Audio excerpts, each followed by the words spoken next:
So today I wanted to talk about my experience during the Medicine Buddha retreat that we just had at the Abbey. And I had not really done this practice very much before. And the times that I had done it, it was mostly for other people who were sick or had just passed away. So this was a different experience doing the healing practice for myself. And the whole experience allowed me to feel more connected to him and what he represents.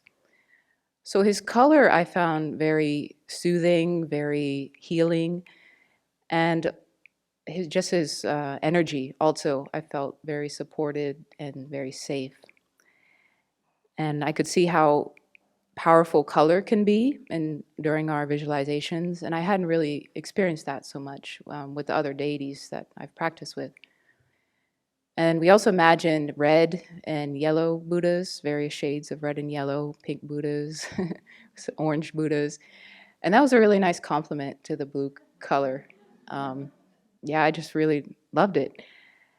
And Medicine Buddha, he holds an aurora plant in his hand, so I really like the plant. And in the Thangka in our meditation hall, there's a flower in his bowl. So it was nice to see the flower in his bowl too. And then his gesture of granting sublime realizations is also very beautiful.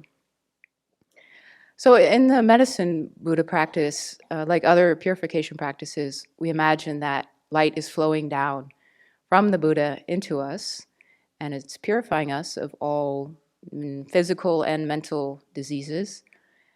But unlike in the Vajrasattva practice, we don't specifically imagine what's coming out of our body. And I actually found that very helpful. In Vajrasattva, we imagine that there's scorpions and snakes and lizards, and so my mind really focuses on that. And I forget that I should be relieved that these things are coming out. But all I can think of is how many are left in there, you know?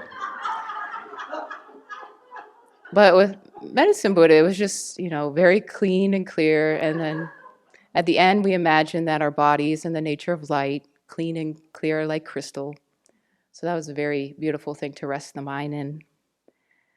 And then we had a discussion on the first day about what does healing mean for us, and that was really powerful. I hadn't thought about that much in detail, but it's really unlocked a few doors, and it's helped me to appreciate how important healing practices can be in our spiritual practice. And doing this Medicine Buddha retreat helped me to finally see kind of clearly that I've been pretty sick most of my life mentally. But since coming to practice the Dharma pretty much full time, my mind is getting better. I can feel that my mind is becoming healthier because of ethical conduct and meditation. But also there's still quite a ways to go. And I think most of my life I've been a bit afraid or ashamed to admit that how much pain and suffering has been within my mind.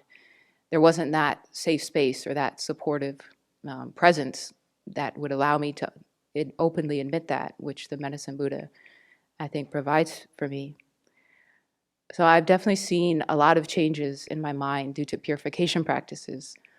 And I no longer identify so much with all the non-virtues I did as a child, as a teenager, and as a young adult. But with the Medicine Buddha, I could see that there's still a lot of sadness, a lot of fear and confusion that had driven those actions that hasn't been purified. So I feel like I was to get to that deeper level through this practice and purify those states of mind that led me to engage in the non-virtues. And so doing this, I think, requires a lot of compassion and a lot of acceptance.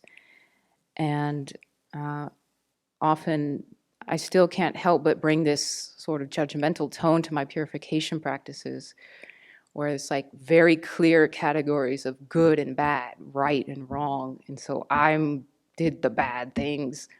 So yeah, it's just difficult for me to not bring that overlay of guilt. But with Medicine Buddha and healing, it's like I was able to just be completely open and to see myself as like sort of a product of my conditioning and almost a victim, an innocent victim of my afflictions. And I mean, I'm not saying we don't take responsibility for our actions. We absolutely have to do that. And we are, whatever we experience is the result of past actions. But, we are just sentient beings, all of us, stuck in samsara, and we're constantly overwhelmed by afflictions and karma. And I haven't known how to like really face that squarely without getting really freaked out. Um, eh, so often I just like sort of block it out, and I put up a air of like arrogance, or oh, I know what's right. But to actually face that squarely, this practice helped me to have like genuine compassion for myself, which is often very difficult.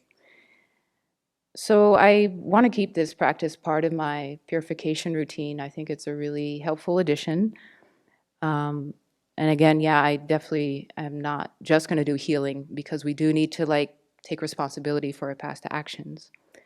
But having that healing perspective, I think, gives a more balanced picture of who I am as a person and what my current capabilities are.